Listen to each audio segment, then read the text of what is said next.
মনোহর আলী এবং ফুলমেহারের 6 সন্তানের শারীরিক প্রতিবন্ধী। তারা দীর্ঘদিন ধরে একটি জীর্ণ টিনের ঘরে বসবাস করলো। এবার তাদের আশার আলো পূরণ করেছেন জেলা প্রশাসক। জেলা প্রশাসক জানিয়েছেন, সময় টেলিভিশনের সংবাদ প্রচারের পরেই তার চোখ পড়ে এবং সেই পরিবারের পাশে দাঁড়ানোর জন্য তিনি উদ্যোগ নেন। তার এই ধারাবাহিকতায় প্রায় 7 লাখ টাকা ব্যয়ে তাদেরকে একটি পাকা ঘর নির্মাণ করে দেওয়া হচ্ছে। একই সঙ্গে তুলে দেওয়া হয়েছে ঈদ উপহার। আর এসব উপহার সামগ্রী পেয়ে দারুণ খুশি ফুলমেহার এবং তার 6 প্রতিবন্ধী সন্তান। ঘরে তুলে না ধরতেন তাহলে ডিসি টিউন বনানা সরকার কেউ আমগরে দেখতো না। এখন আপনার সাংবাদিক ভাইয়েরাও চললে আমরা আজকে ঘর পাইছি, আমরা খুশি। ডিসি সাহেব আইছে, টিউন সাহেব আইছে, এক ভাইয়েরা আইছে, আমারও তো ঘরে একটু দরজা করে দিতে আছে। আমি খুশি হয়েছি।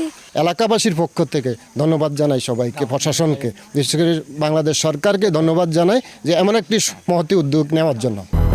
200-র বেশি সার্ভিস ও ফিচারে লেনদেনের সব বিকাশ অ্যাপে সম্ভব। প্রায় 43 ফিট লম্বা একটা ঘর হবে, 3টা রুম হবে, টয়লেটের ব্যবস্থা থাকবে।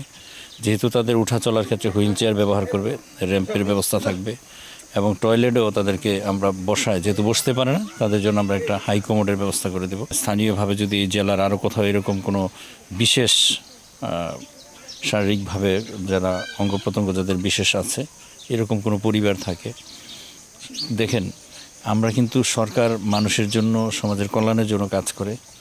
এরকম একটা মহৎ কাজ আমার মনে হয় এই যুগে, আমার চাকরি জীবনে আমি এত বড় মহৎ কাজ আমি করিই নাই বলা চলে। আমি আল্লাহর কাছে কৃতজ্ঞতা জানাই আর দোয়া করি এদের এই ঘর শুধু না, পরবর্তীতে যদি সরকার থেকে আরও কোনো তাদের কর্ম করে খাওয়ার মতো কোনো পজিশন করে দেওয়া যায়, সেটা তো আমি স্থানীয় প্রশাসনকে অলরেডি বলেছি।